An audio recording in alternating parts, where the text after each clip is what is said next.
Welcome to Centinela de Cristo. Blessings, this is Pastor Luis Luciano from Oklahoma. Tuesday, March 25th, Law and Grace. As we have seen, law and grace are not opposed to one another. Instead, they serve different functions in accordance with the love and justice of God. A sharp contrast between law and grace would have puzzled ancient Israelites, who saw God's giving of the law itself as a great display of God's grace, while the gods of the surrounding nations were fickle and entirely unpredictable, leaving people without a way to know what the gods desired and what could please them.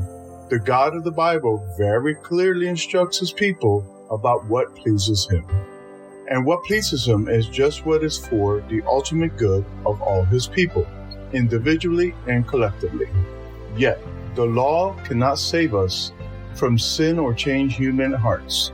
Because of our innate sinfulness, we need a spiritual heart transplant.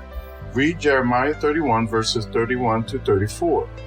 What does this teach about God's promises to give us a new heart? Compare this with Christ's words to Nicodemus in John 3 verses 1 to 21 about the new birth. See also Hebrews 8:10. The Ten Commandments were inscribed by God himself on the tablets of stone. Exodus 31:18. But the law was also to be written in the hearts of God's people. Psalm 37, 31, and 30 and 31.